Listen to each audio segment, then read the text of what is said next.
Greetings and welcome back to the CBMW podcast. I am your host, Jonathan Swan, the Executive Director of ICON, a journal for biblical anthropology. I am joined today with our President of CBMW, Denny Burke, and CBMW's Executive Director, Colin Smothers.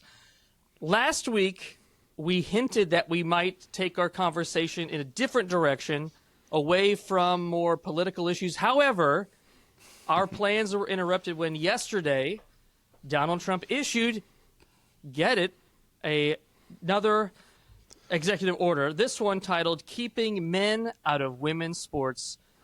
I think Donald Trump said this yesterday. Everyone's saying it. Why does an order like this even need to go out? Why do we need to prevent men from participating in women's sports? Yet we do. Gentlemen, what are your thoughts on this order? Well, I just want to say, think about it. This is 3 weeks in. Every single week, there's been a new order on transgenderism. The very thing that this organization was founded to address, not just transgenderism, but just gender issues in general. We're 3 weeks into a presidential administration. You have major public policy coming down, dealing with what's right in our wheelhouse, and so it is something I don't think that we can ignore, that we need to talk about, because it does raise fundamental questions about what it means to be male and female, and once again, in a major public way, the president is addressing this in a way that's going to affect everybody from coast to coast.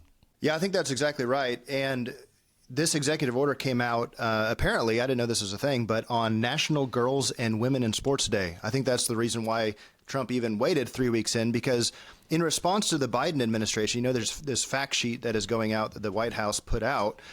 It was one of Biden's day one executive orders that actually put American culture and women and girls in this nation in this position to begin with, when it was Biden who said that biological males can compete in women's sports according to their so-called gender identity.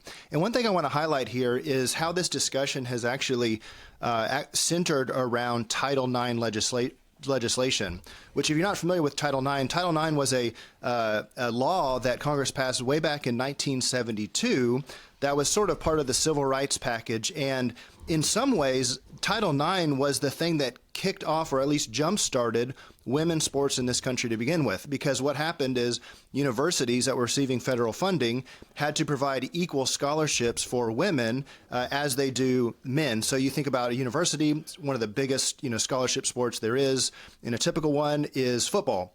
And so what that meant is universities had to provide the same number of scholarships to women as they would men, which kind of gave birth to modern, women's sports as we know it. Well, fast forward, and it was Title IX, that very legislation, which was the beginning of the end of women's sports under the Biden administration, because then now you have men being able to have access to those very scholarships, those very competitions that were created in order to make space for women to compete. And that was a complete disaster. And Trump is righting all of those wrongs. Yeah, that's right. Colin, you sent me a CNN clip that was on Twitter, and it was a segment of one of their programs showing trends of public polling on this issue. So at the time that you're speaking of, it was 2022. A year before that, 2021, 62% of people were against biological men participating in female sports. Today, that number is 79%, which is incredible. Now, in the section you were just talking about, in the fact sheet that came out, I believe, the day before yesterday, there's a heading on that first page that says, "The Biden administration's war on women." All of these announcements, whether it's the definition of sex, the mutilation of children, and this one, all center on the dignity and the harm of women. So is Trump right? Did this represent a war on women? And how is it consistent with a biblical worldview for Trump to claim, hey, this is what's been happening is unsafe, unfair, and degrading to women? Yeah, that's a great question.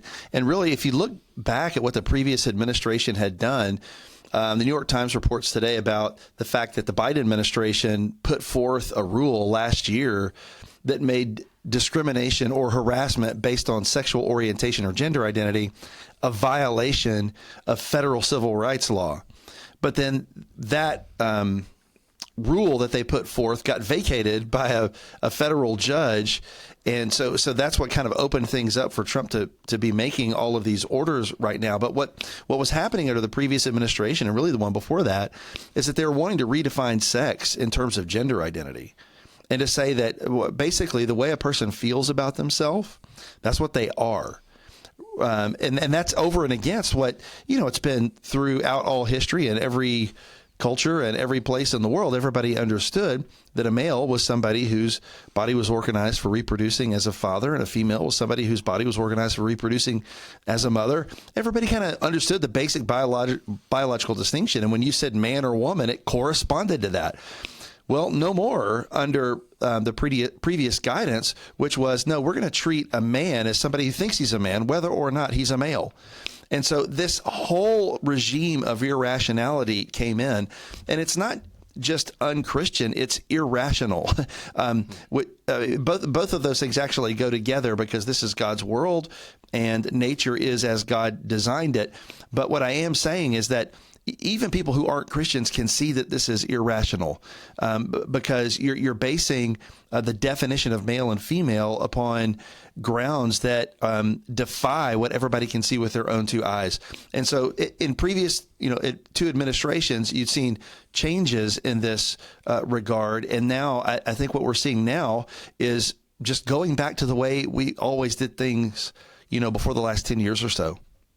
I think that's right. And one of the things that this order, puts us back in line with is the fact that our biology actually does make a difference, and we cannot treat men and women interchangeably. That's one of the fundamental issues that relates to everything we do at CBMW is we are trying to say, God's world, the Bible, does not treat men and women interchangeably.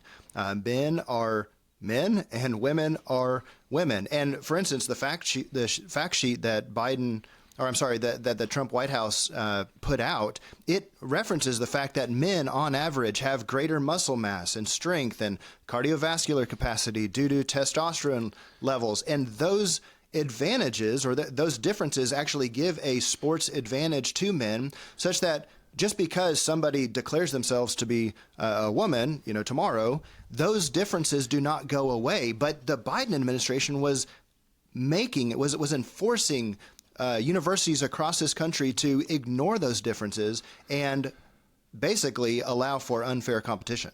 Yeah, when you think about, the basic difference between men and women, it happens from the very beginning, but things get really pronounced at puberty. And the reason that's important is because when you look at, say, like the International Olympic Committee and their guidelines for transgender athletes.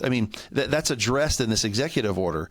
The president is directing the Secretary of State to meet with the International Olympic Committee to try to get rid of these new guidelines, because right now the way that the IOC is working is that basically if you have a gender identity, so-called. In other words, you think of yourself as a male or a female. That's what you are. And so a man, if he thinks of himself as a woman, then he is one, so long as he really thinks that way about himself, and so long as he has chemically gone through some sort of testosterone reduction. So you're not a man if you're not a female if your body's organized for reproducing as a mother. You're a female if you just think you are, and if you did some sort of procedure to lower your testosterone. Now, what's the problem with that? Well, number one, that's not what makes a person into a woman. Everybody knows that. But the second thing is, it doesn't eliminate the competitive advantage, because that man has already gone through puberty as a male. And when you go through puberty as a male, you have an enormous amount of testosterone that goes into your system, and that's what gives you the thicker muscle mass, the greater bone density. All of the physical differences that we see between male and female are downstream from the sexual differences. And that's what is being ignored in some of this previous guidance. And that's what you see even at the IOC, where some of the sporting events are, determined who gets to participate based on, gender identity and testosterone reduction, which is just a ridiculous way to do things, and which hopefully this will lead to, being overturned. Yeah, absolutely. What we're seeing here, beginning with Trump's first executive order on defining sex, is that he's giving, in a way, a metaphysic, a acknowledgement of what nature is, and aligning our ethics with that, right? Because these last couple of executive orders are merely an application of that original executive order defining what a male and a female actually is. Now, given what I said earlier about... But I would add one thing to that. Go ahead. I don't think, this isn't really a politics show, but I don't think the president has these great metaphysical convictions on these things. I think he just recognizes these are massively uncontroversial things right now. It's about 79% of Republicans oppose men participating in female competition, and about 67% of Democrats. In other words, I think that he can just see the writing on the wall. This is an easy win because really it's vast majorities of Americans understand that it doesn't make any sense for men to be competing against women. And also, and I'll mention this because this is also in the order, included in just who competes against whom, it's who changes in front of whom. Like there's guidelines in here. You can't force women to take off their clothes in front of men in changing spaces. And if you make the women do this, they're going to yank your Title IX funding, which I think is also good. One of the prominent examples of unfair competition and really just the absurdity of the previous regime's treatment on this issue is actually the case with Leah Thomas and Riley Gaines. Of course, Leah isn't this man's original name. He underwent some kind of identity transformation. However, as far as I can tell, he did not go through any kind of surgical change. And yet, in 2022, this man swam in the NCAA competition championship and got stole gold medal from the rest of the women in that competition. And it was one of the main cases that put this issue on the map. People looked at that and they could clearly see this man is taller than everybody else. He's got longer arms than everybody else. He clearly, under a swimsuit, is a man, and yet he was using the women's locker room. He was swimming in the women's competition. And it's examples like that. Riley Gaines, she was actually there at the signing, and Trump gave her a shout out. She's been one of the forefront, people who've been vocal on this issue. But the other thing that Trump did in that speech is he went line by line on those numbers that made this competition so unfair. He said that men have stolen 3,500 victories, a number he cited. They've invaded over 11,000 competitions. He cited one case in women's cycling where a man competing against the women broke the record by 5.5 hours, the course record. Get that. That means he finished before the next person by 5.5 hours. No woman's ever going to touch that. No woman's ever going to catch that. Exactly. One individual broke 2 powerlifting records, and in one particular lift, beat the competition by, get this is what Trump said, 400 pounds. The man outlifted the next woman by 400 pounds, and we have people like Joe Biden and the Democrats saying, yes, that should be the way that it is. Unbelievable. Of course, we saw this in the Olympics, and looking forward to 2028 Olympics in America in Los Angeles, the Olympics Committee is on notice, and I am so glad that Trump administration is putting pressure on them. Colin, I just saw a comment by a woman named Carla Gonzalez, who's the director of gender, sexuality, and identity programs at Amnesty International. So this is Amnesty International, and she says this. She says transgender people, like everyone else, must be able to realize their human rights so that they can fully participate in sports with safety and dignity.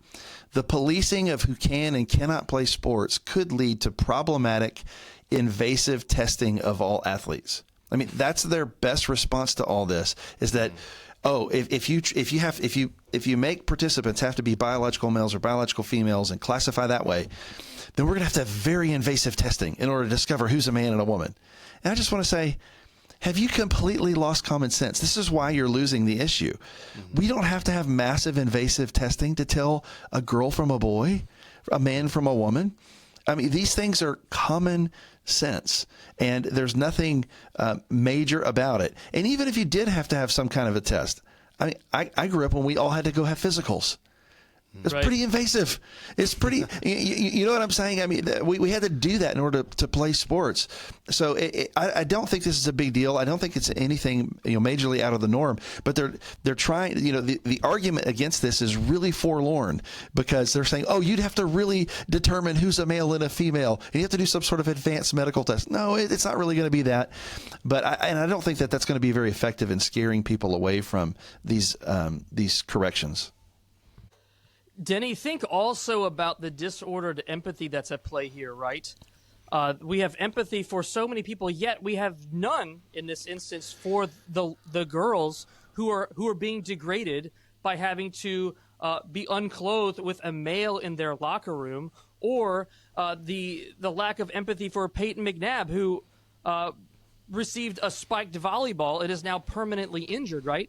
So when the Trump executive order, whoever wrote it, right, mentions that it's unfair, yes, of course. Colin, you just mentioned all those records that won't be touched by a female.